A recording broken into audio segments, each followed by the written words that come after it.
요한복음 20장 11절에서 14절 합독해서 봉독해 올리도록 하겠습니다. 우리 함께 읽겠습니다. 11절부터 하나님의 말씀으로 받아 마음에 새기며 함께 봉독해 올리겠습니다. 시작.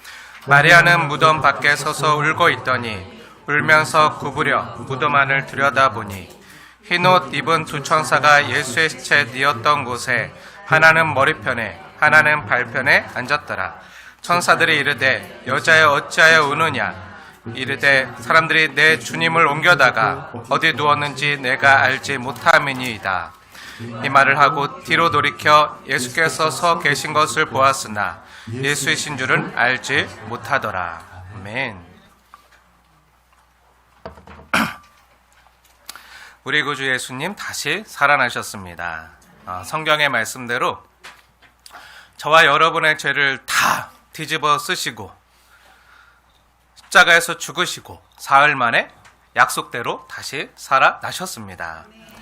예수님께서 죽으신 것은요, 우리 사람이 죽는 것과 똑같은 육체적인 죽음이었어요. 예수님께서 저와 여러분이 하나님께 용납되어지도록 스스로 죄가 되심으로 죽으셨어요. 십자가에서 하나님께 버림을 당하셨어요. 엘리 엘리 라바 사박다니 외치시며 나의 하나님 나의 하나님 어찌하여 나를 버리시나이까 이렇게 절규하시면서 그리고 옆구리에 창이 찔리시고 물과 피를 다 쏟으시고 죽으셨어요. 예수님이 죽으셨을 때 예수님의 심장은요 실제로 멈추었고요. 뇌도 멈추었고요. 체온도 떨어졌고요. 그렇게 비참하고 무력하게 죽으셨어요. 그러나 그게 끝이 아니었어요. 그게 다가 아니었어요. 그분의 맥박은 뛰지 않고 심장 박동은 멈추었지만 그분의 죽으심으로요. 저와 여러분의 심장은요 다시 뛰게 되었어요. 예수님의 죽음을 통해서 저와 여러분의 죄가 용서함을 받았고요. 구원이 이루어졌어요. 우리의 죄값은 그 십자가에서 이미 다 치루어졌고요. 용서 받았고요. 회복되었어요. 그렇게 예수님 덕분에 우리가 예수님 안에서 하나님의 자녀로 회복되어져서 받아들여졌어요. 예수님의 죽음을 통해서 죽음은요, 죽임을 당했어요. 사망이 사망당한 거예요. 예수님의 죽음을 통해서 우리가 구원받고 영생을 얻게 되어지는 이 놀라운 신적인 사건이요, 일어났어요. 인간 차원의 사건이 아니라 하나님 차원의 놀라운 대격변이 일어난 거죠. 그리고 예수님께서는요, 약속대로 죽으신 지 사흘 만에 다시 살아나셨어요. 왜 살아나셨다고요? 네, 저와 여러분을 위해서 다시 사셨다고요. 이 부활의 아침에 저는 사랑하는 여러분들과 함께 방금 조금 전에 우리가 함께 봉독한 이 요한복음 20장 부활의 말씀을 통해서 함께 은혜를 나누려고 하는데요. 오늘 함께 나눌 이야기는 그 빈 무덤을 찾아왔던 한 여인에 대한 이야기예요. 예수님께서는 성경대로 죽으시고 장사된 지 사흘 만에 다시 살아나셨어요. 다시 살아나셨으니 장사되었던 무덤은 어떻게 되었을까요? 네, 비어져 있겠죠. 네. 그런데 그러한 사실을 모르는 어느 여인들이요. 안식 후 첫날에 안식일은요 토요일이었고요. 안식 후 첫날 우리가 주님 부활하신 날. 네. 그래서 주일이라고 부르잖아요. 주님의 날. 그래서 어떻게 보면은 오늘 부활절로 지키고요. 나머지 51주의 주일은 작은 부활절이라 할 수 있어요. 네, 우리 주일날은 항상 주님의 부활을 기뻐하는 날이에요. 네. 네, 안식 후 첫날 아직 어두운 새벽 미명에 세 여인이 예수님의 무덤으로 찾아왔어요. 요한복음 20장 1절 한번 보세요. 요한복음 20장 1절 보면 그 막달라 마리아만 기록되어져 있는데요. 사실 다른 복음서를 보면요, 막달라 마리아와 야고보의 어머니 마리아와 살로메 이렇게 세 여인이 찾아온 것으로 보여요. 근데 예수님의 무덤에 찾아왔는데 깜짝 놀란 거예요. 무덤을 막아놨던 그 돌이 옮겨져 있는 거예요. 분명히 그 예수님의 무덤, 예수님을 장사 지내고 그 무덤을 돌로 막는 걸 봤는데 그게 돌이 어디 갔는지 옮겨지고, 그래서 너무 깜짝 놀라고 황망해서 안을 들여다봤더니 예수님의 몸이 사라진 거예요. 시체가 있어야 되는데 없어진 거예요. 너무 황망하고 깜짝 놀라서 이 여인들이 베드로와 요한에게 달려가서 급히 알렸어요. 와서 빨리 좀 보세요. 예수님의 무덤을 막아두었던 돌이 움직여졌고 예수님의 그 귀한 몸이, 그 시체가 사라졌다고 말하는 거예요.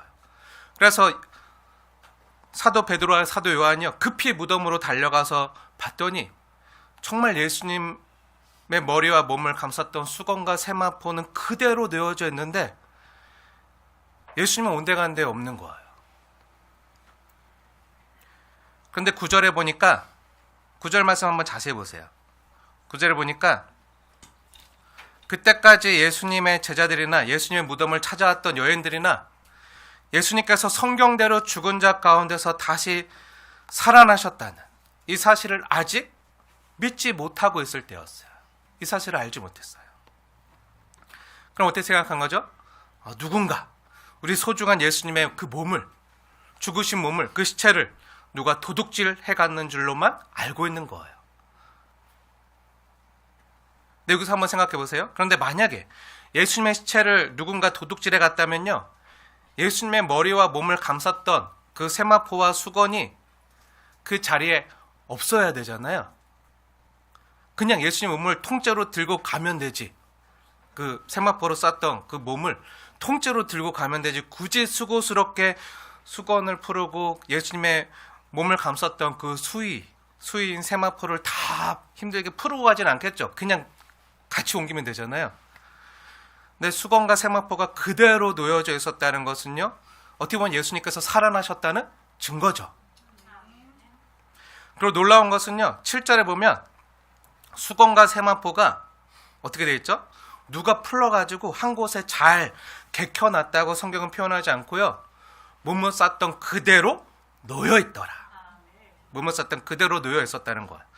그러니까 예수님께서 죽으셨다가 다시 살아나실 때 수건과 세마포를 그대로 빠져나왔다는 거예요. 죽으셨다가 다시 일어나실 때 수건과 세마포가요, 예수님 몸을 쌌던 그대로 놓여져 있었다는 거예요. 그대로 수건과 세마포를 빠져나왔다는 거예요. 이 말은요, 예수님께서 다시 살아나셔서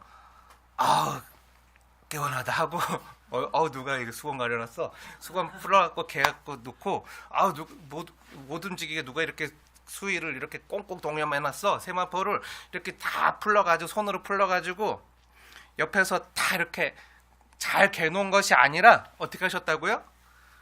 그냥 감싸있는 그 상태로 예수님의 몸이 빠져나왔다고요. 그리고 그건 그대로 놓여있는 거예요. 이건요, 놀라운 신비예요. 나중에 예수님께서 문과 벽도 그냥 통과하시잖아요.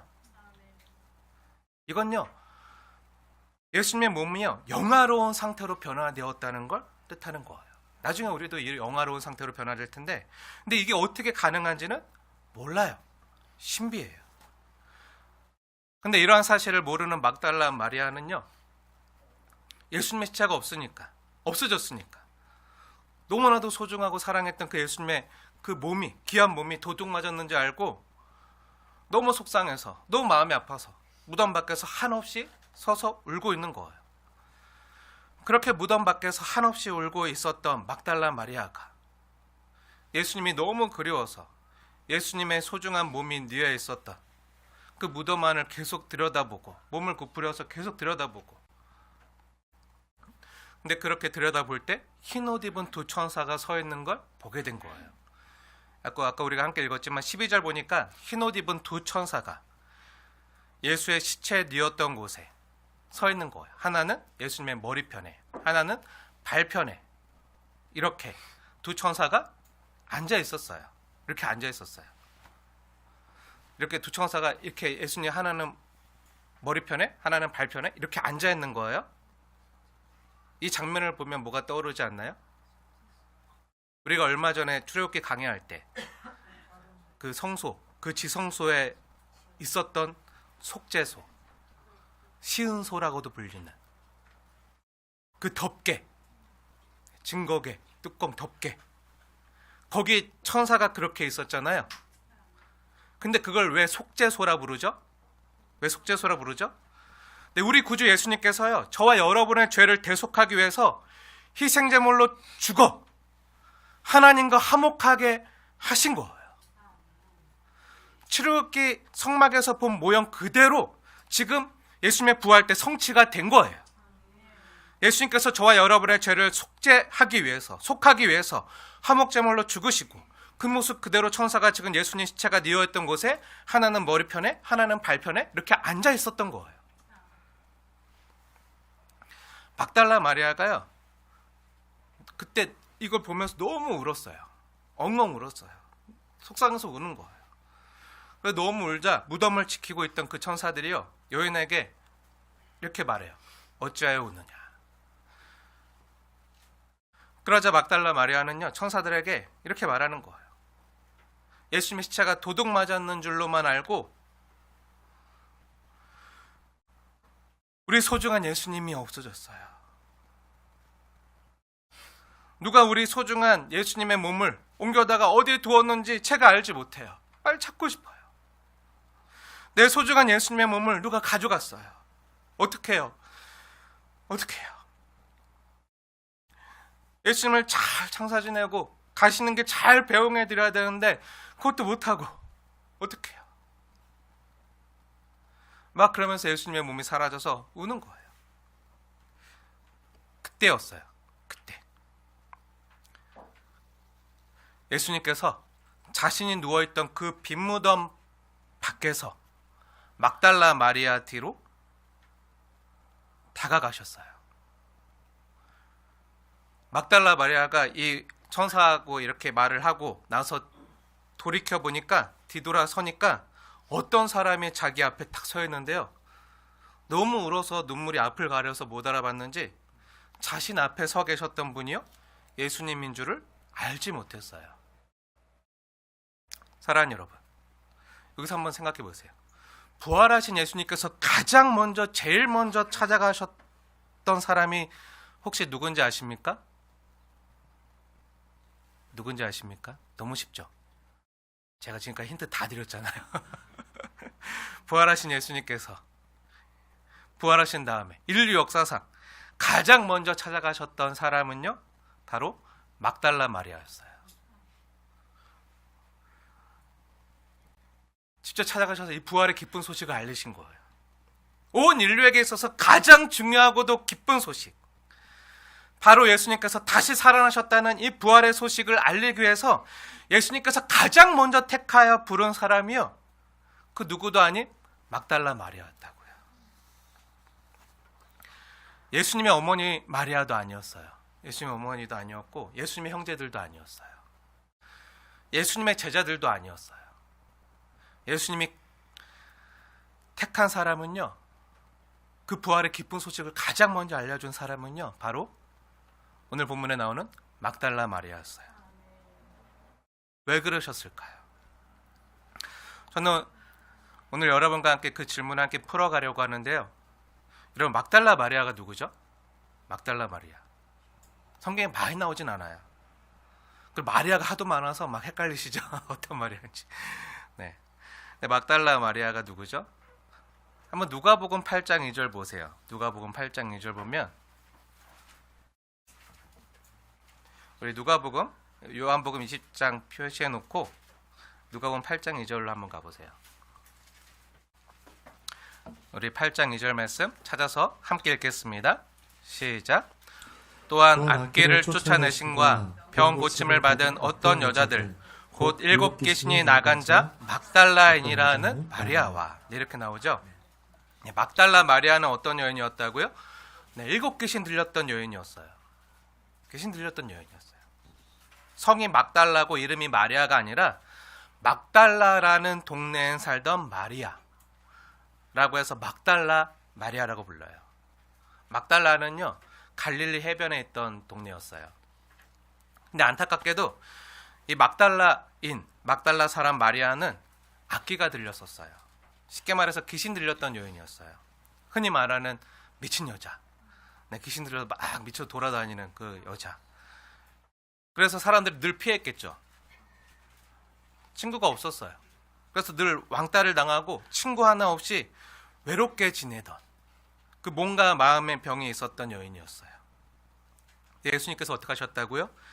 이 여인을 긍휼히 여겨주시고 고쳐주셨어요. 이 여인을 사랑해 주셨어요.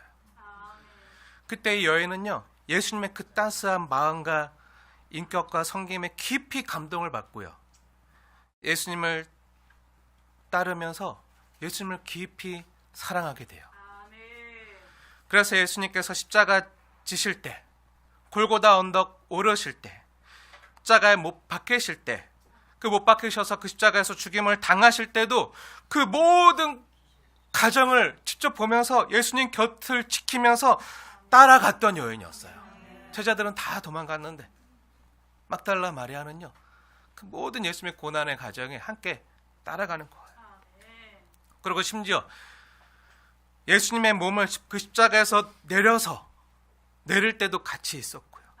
그리고 그 예수님의 몸을 내려서 무덤에 장사할 때도, 아리마다 요셉이 와서 그 장사할 때도 예수님의 곁을 못 떠나고 지키고 있었고, 그 장사 지내는 모든 모습까지 다 보고, 그 무덤에 돌을 닿는 것까지 다 지켜보고 있었다. 그렇게 주님을 못 떠나고 계속 주님을 바라보고 있었다. 그런 여인이었어요. 그럼 안식일을 지켜야 되잖아요. 잠시 갔다가 그렇게 예수님께서 죽으신 지 36시간이 지난 어둑어둑한 새벽 미명, 아직 캄캄할 때, 그 안식 후 첫날에 예수님이 너무 생각나고 너무 그리워서 다시 예수님의 몸을 뉘었던 그 무덤을 찾아가는 거예요. 예수님이 거기 계셔야 되는데 찾아갔더니 깜짝 놀란 거예요. 빈 무덤인 거예요. 너무 황망한 거예요. 돌문은 움직여서 열려있고 분명히 닫은 거 봤는데 누가 제켜놨고, 거기 있어야 될 소중한 예수님의 몸은 어디 갔는지 없는 거예요. 너무 놀라서 급히 달려가서 예수님의 제자들을 찾았어요. 예수님의 제자들을 찾아서 혹시 예수님의 몸을 옮겼냐고. 아니래요. 그 찾을 때 그래도 예수님을 가장 이렇게 잘 지킨다고 생각했던 베드로와 요한에게 가가지고, 베드로가요, 예수님이 잡히실 때, 예수님이 그 로마 병전들이 잡으러 왔을 때 예수님을 지키려고 끝까지 막 칼을 휘두르면서 말고의 귀까지 자르면서 예수님을 지키려고 했었잖아요. 그래서 그렇게 믿음직했던 베드로와 또 예수님께서 사랑하셨던 그 요한을 찾아서 이 여인이 말하는 거야. 예수님의 시체를 찾아달라고. 예수님이 없어졌다고. 부탁을 했어요. 그래서 이 두 제자들도요, 베드로와 요한도 아니 이게 어떻게 된 건지 하고 와가지고 확인하고 정말 없어졌네? 근데 어떻게 된 거지? 우리는 안 가져갔는데? 한번 귀 여기면서 그냥 돌아가요. 다 돌아갔어요. 제자들도 돌아가고 여인들도 돌아가고. 근데 막달라 마리아만큼은 돌아가지 못하는 거예요. 돌아갈 수가 없는 거예요. 아직 어둑어둑한 그 새벽에, 그 새벽 미명이라 어두웠을 텐데도, 무서웠을 텐데도 돌아가지 못하는 거예요. 무서운 산속 무덤가에 혼자 남아있는 거예요. 분명 이 자리가 맞는데 우리 주님 몸을 십자가에서 내려다가 여기다가 가져다 놓은 것을 내가 분명히 봤는데 우리 소중한 예수님의 몸은 어디 계시나 하고 계속 찾는 거예요. 왜죠? 사랑하니까. 사랑하면요, 떠나지 못하는 거예요. 이건 해봐야 알아요. 사랑하는 사람과 헤어질 때는요, 아쉬워서 돌아가지 못해요. 가라고 해도 자꾸 아쉽고 계속 뒤돌아보게 되고 발은 안 떨어지고 그런 거예요. 그쵸? 해보셔서 알죠? 저도 연애할 때 그랬어요. 연애할 때 당시에 저 차가 없어가지고 이제 연애하려면 수락산까지 이제 버스 타고 가거나 전철 타고 갔는데, 당시 이제 의정부에서 이제 데이트하고 놀다가 이제 당시 아내 집이 수락산에 있어서 수락산 가야 될 때 버스 태워 보내거나 전철 태워 보내는 게요 너무 아쉬운 거예요. 너무 빨리 가잖아요. 좀 더 보고 싶어서 우리 걸어갈까요? 그리고 함께 이제 걸어가는 거예요. 의정부에서 수락산까지 이제 걸어가요. 한참 걸어가서 이제 집 앞까지 딱 바래다 주면 잘 들어가세요. 내일 만나요. 이렇게 딱 하면 아내가 저를 붙잡아요. 그 당시 딱 그냥 진영이라 그럴게요. 진영이가 저를 딱 붙잡고 그냥 보낼 수 없다고 다시 의정부까지 저를 바래다 준대요. 네. 왜 아닌 척해요? 네. 저를 의정부까지 바래다 준대요. 네. 그래가지고 수락산에서 제가 집까지 바래다 주는데 집 앞에서 다시 그 수락산에서 의정부까지 다시 걸어오는 거예요. 다시 걸어와요. 1시간 넘게 걸어와요. 그러면 의정부에서 또 헤어지려면 아쉽잖아요. 그래서 제가 또 의정부 수락산까지 바래다 주는 거예요. 걸어서. 그렇게 몇 번 왔다 갔다 했는지 몰라요. 이게 뭐 하는 거죠? 네, 네, 사랑하는 거죠. 네, 사랑하면요 쉽게 떠나지 못해요. 계속 같이 있고 싶고. 네. 사랑하는 여러분 축복합니다. 여러분 예수님 사랑하는 것도요 마찬가지예요. 신랑 되신 예수님을 사랑하시길 축복합니다. 예수님 사랑하면요 막달라 마리아처럼요 막 예수님이 계신 곳에 와보고 싶어요. 예수님이 계속 생각나. 뭘 해도 생각나. 계속 떠올라. 그래서 예수님의 몸된 교회를 사랑하고요. 이 교회에 일찍 나와서 기도하고 예배를 준비하고 찬양하고 말씀을 읽고 예수님과 더 이야기하고 싶어서 기도하는 시간이 너무나도 즐겁고 정말 시간 가는 줄 모르고 예배 마치고 집에 가는 것이 너무 아쉽고 좀 더 주님의 몸된 교회 지체들끼리 서로 교제하고 싶고 이러는 거예요. 그렇게 되시길 축복합니다. 네. 막달라 마리아가요 예수님을 사랑해서 예수님을 떠날 수가 없어서 떠나 보낼 수가 없어서 예수님께로 왔는데 예수님이 없는 거예요. 빈 무덤만 덩그러니 있고 예수님의 소중한 몸이 시체가 없는 거예요. 베드로나 요한한테도 물어보니까 예수님의 제자들도 시체를 치우거나 옮기지 않았대요. 그걸 어떻게 된지 모르겠대요. 그냥 이상히 여기면서 그냥 가버렸어요. 믿었던 사람들마저 그냥 가버렸어요. 더 이상 예수님의 몸과 얼굴을 볼 수 없다는 생각에 너무 마음이 아파서 그토록 사모했던 예수님의 몸조차 제대로 수습해드리지도 못하고 배웅해드리지도 못하고 지키지도 못했다는 그 마음이 무너져 내리고 정말 황망하고 답답하고 안타까운 그런 심정으로 거기 서 있는 거예요. 마리아는요 예수님께서 채찍에 맞으시고 십자가 지시고 골고다 언덕을 올라갈 때 그때 조롱을 당하시고 골고다 언덕 올라가다가 힘이 없어서 채찍에 맞으시면서 자꾸 쓰러지시고 쓰러질 때마다 로마 병정들로부터 무시무시한 채찍이 내리치고 채찍이 내리칠 때마다 그 채찍 끝에 있었던 못이나 유리 파편 때문에 예수님의 몸의 살점이 뜯겨져 나가고 뼈가 보이는 걸 보면서 그렇게 피가 철철 흐르는 걸 보면서 그렇게 예수님의 고난과 순환을 옆에서 다 보면서 그리고 십자가에 못 박히는 과정도 보고 그 모든 과정을 곁에서 다 지켜봤거든요. 그 예수님의 죽음을 지켜보면서도 말할 수 없이 슬프고 마음이 먹먹하고 아팠어요. 해드릴 수 있는 게 없어서 그냥 지켜볼 수밖에 없는 자신의 무력한 모습 때문에 마음이 아팠어요. 그래서 예수님의 몸을 십자가에서 내려서 이제 장사를 지내고 이제 마지막 가시는 길 잘 보내드려야겠다. 그러면서 마음을 위로하고자 했는데 이제 마지막 남은 그 위로의 기회마저 빼앗겨 버렸다고 생각한 거예요. 그 몸이 없잖아요. 장사 지낼 몸이 없는 것만큼 힘든 거 없어요. 시체가 없어졌어요. 그리고 그 시체가 도난당했다고 생각한 거예요. 그러자 더 이상 슬픔만이 아니라 어쩌면 아니 누가 이토록 잔인한 짓을 우리 사랑하는 예수님께 한단 말인가 하면서 어쩌면 예수님께 가혹하게 굴었던 그 유대 지도자들을 향해서 아니면 빌라도를 향해서 분노의 눈물을 흘리고 있었을지도 몰라요. 그렇게 예수님의 빈 무덤을 떠나지 못하고 울다가 또 몸을 구부려 확인하고 또 확인하고 그러면서 또 마음이 무너져서 주저앉고 그러면서 거기서 구부려서 울고 그러기를 반복하면서 있었던 거예요. 그때 주의 사자가 마리아에게 어찌하여 우느냐 이렇게 물어요.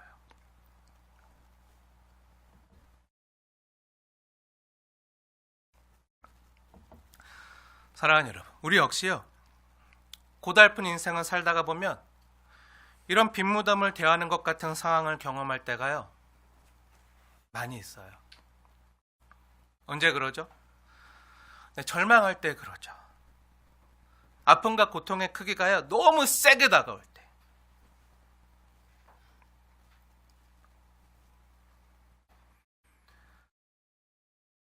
절망하기 싫어도요 절망할 때가 있어요. 그때 우리 하나님께 기도하잖아요. 부르짖잖아요.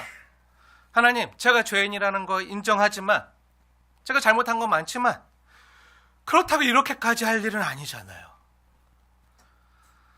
도대체 저에게 왜 이러시냐고, 왜 나한테 이런 일을 허락하시냐고 원망하면서 울 때가 있어요. 마리아 역시요 예수님께 소망을 두었다가 예수님께서 십자가에서 죽으시는 모습, 십자가에서 마지막에 다 이루었다 하시고 고개를 떨구시는 모습을 보고 예수님께 소망을 뒀는데 예수님 죽으셨잖아요. 가장 비참한 모습으로 처참히 죽으셨잖아요. 고개를 떨구시는 모습을 보고 절망을 해요.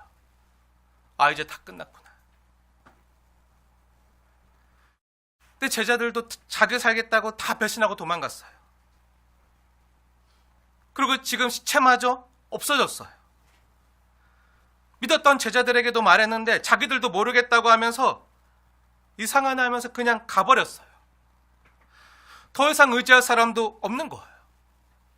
내 앞에 빈 무덤만 덩그러니 남아있는 거예요. 마음이 헛헛하고 엄한 상황을 만난 거예요. 우리도 살다 보면 이런 상황을 만날 때가 많아요. 여러분의 빈 무덤은 무엇입니까? 우리도 빈 무덤 앞에 주저앉아 있는 것 같은 상황을 만날 때가 있잖아요. 다 잃어버린 것 같을 때. 최선을 다해서 주님을 믿고 지금까지 따라왔는데 예수님은 죽으시고 무덤에 내려가셨어요. 그런데 이제 시체마저 없어져 버렸어요. 빈 무덤만 남아있어요.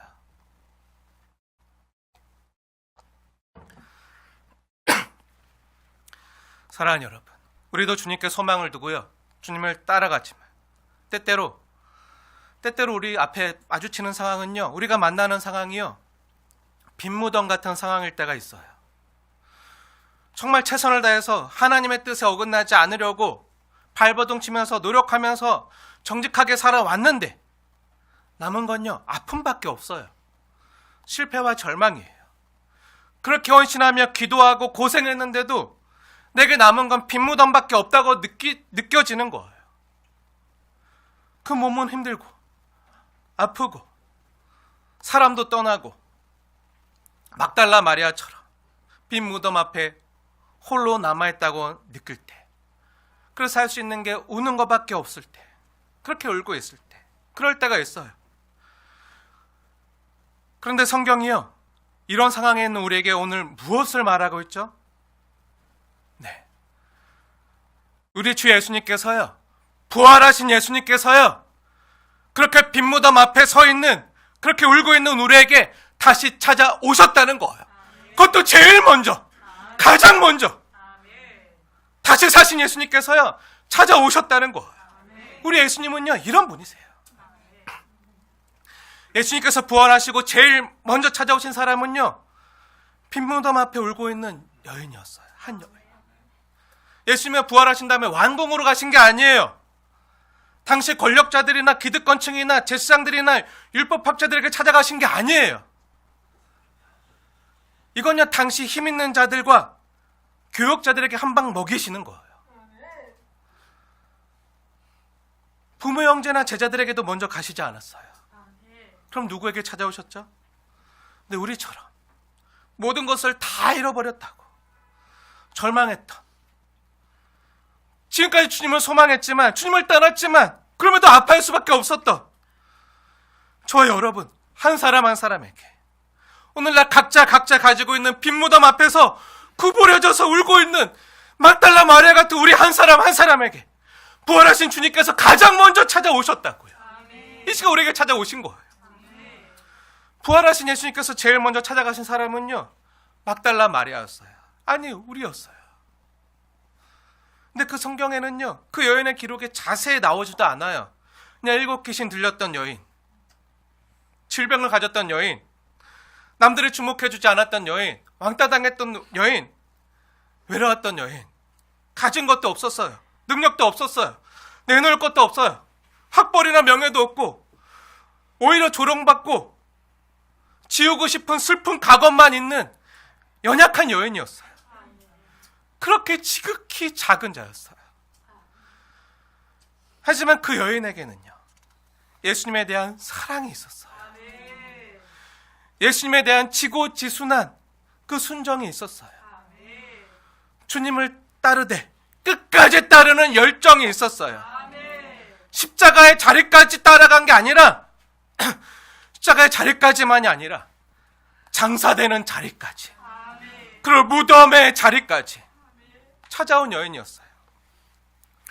오직 주님께만 소망을 두며 지금까지 살아왔던 여인이었어요. 그리고 그 소망에 꺾인 그 자리에서도 주님이 고개를 떨구며 돌아가셨다.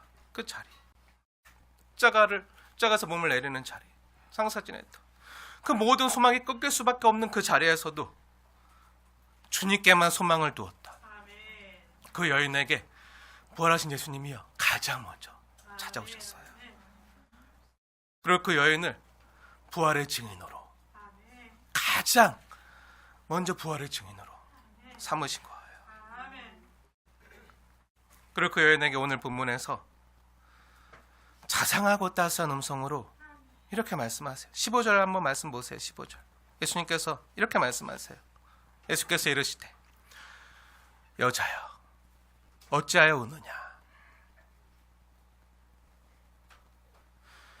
그리고 16절에 예수님께서 그 여인의 이름을 불러주시는 거예요. 마리아야. 여자여 어찌하여 우느냐. 마리아야. 오수야. 수아야. 성수라. 그 우리 한 사람 한 사람 이름을요 불러주시는 거예요.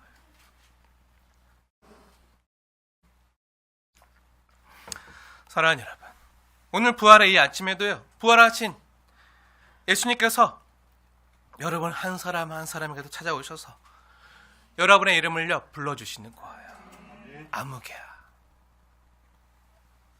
오베야, 예슬아, 아영아, 이렇게 불러주시는 거예요. 그때서야 비로소 마리아는요 예수님께서 말씀대로 약속하셨던 대로 다시 부활하신 줄 알고 선생님이요, 라보니, 우리말로 선생님이요 하고 예수님을 감격에 찬 목소리로 다시 부르는 거예요. 선생님이요 어디 가셨다가 이제 오시는 거예요. 얼마나 찾았는데요. 그 모든 말이요 선생님이요 여기에 다 담겨있는 거예요.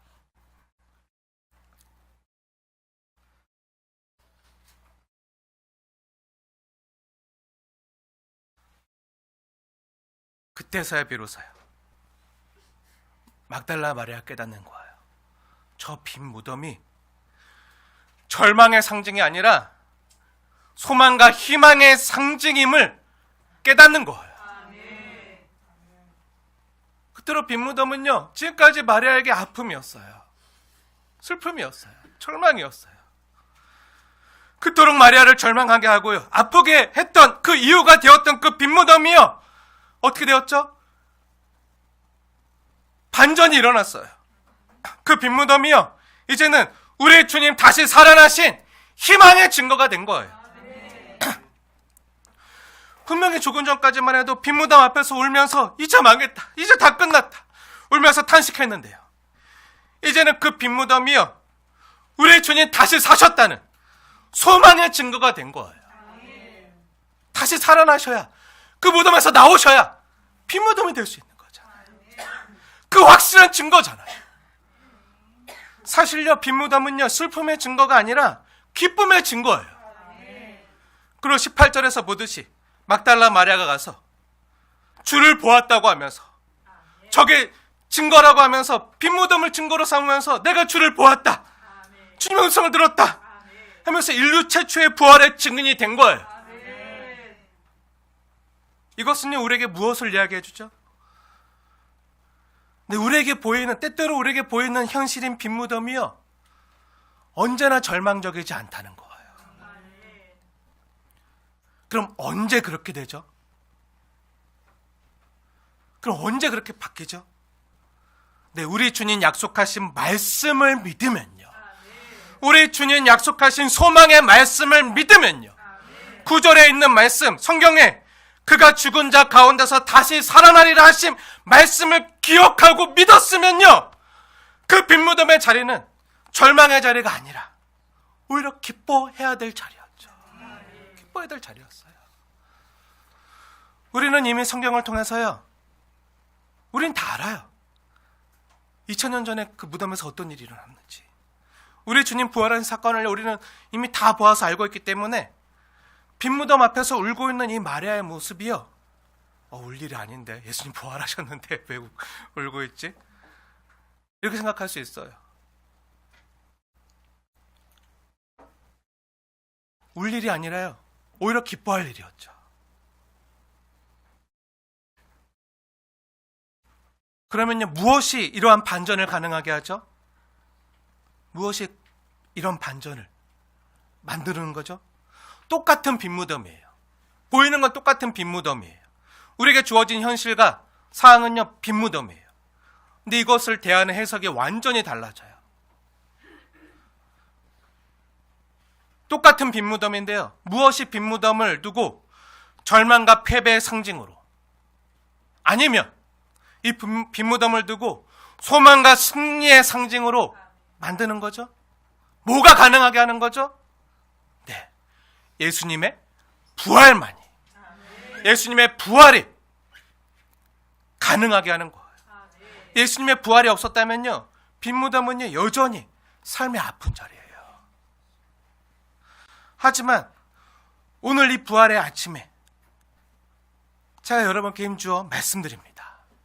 우리 주님 다시 살아나셨습니다. 그렇게 우리는요, 우리 삶에 닥친 빈 무덤을요, 다시 해석할 수 있게 되었어요. 상황은 똑같지만, 현실은 아프지만, 이것을 해석할 수 있는 가능성이 우리에게 생겼다고요. 다시 새롭게 해석할 수 있는 그 길을, 그 눈을 우리에게 열어주신 거예요. 우리 주님 약속 믿고 의지하면요, 주님 약속에 집중할 수 있다면요, 빈 무덤이요, 언제나 절망적이지 않다는 사실을요, 오히려 그 빈 무덤이요, 우리 주님 부활하시고 우리에게 다시 찾아오신 증거임을요, 나중에 드러낼 거예요. 빈 무덤은요, 승리를 향한 과정이었어요. 빈 무덤은요, 지금 이 땅에서 우리가 경험하는 실패와 아픔이 아니라 하나님의 뜻을 이루는, 하나님의 뜻을, 영광을 나타내는 그 영광의 자리였던 거예요. 이렇게 빈 무덤은요, 우리가 지금 겪는 것보다 더 나은 것을 위한 과정이에요. 그럼 도대체 더 나은 것이 뭐냐고 저에게 묻는다면요, 저는 부활이라고 말씀드리고 싶어요. 아직 우리 삶에 아픔이 있더라도요,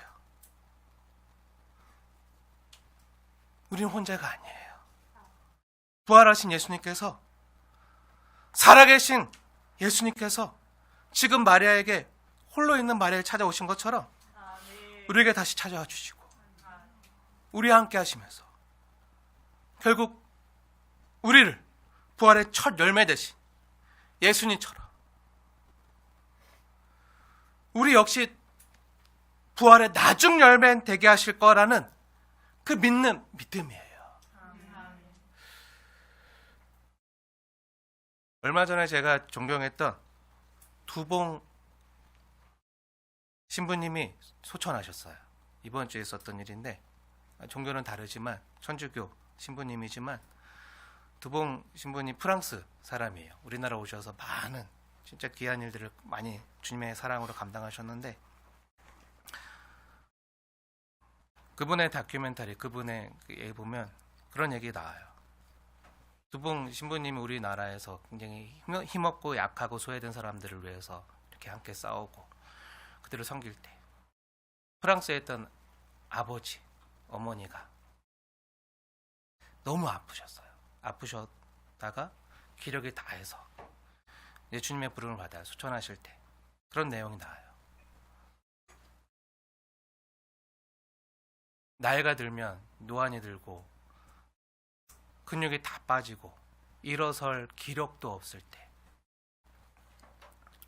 그래서 혼자 일어나서 밥을 못 챙겨 먹고 혼자 약을 먹어야 되는데 약을 들 수 있는 힘도 없고, 약을 먹으려면 물을 따라서 같이 먹어야 돼. 물을 따를 힘도 없어서 약봉지는 있지만 밥도 못 먹고 누가 돌볼 사람이어서 약도 못 먹고 그렇게 홀로 있다가 소천하세요.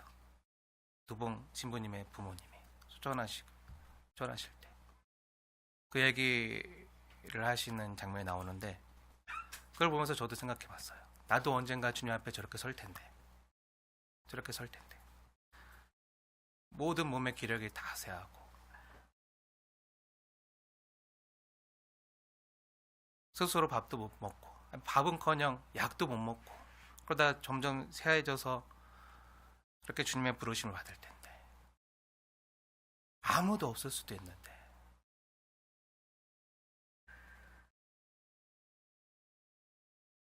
우리 주님 내 곁에 계시겠다.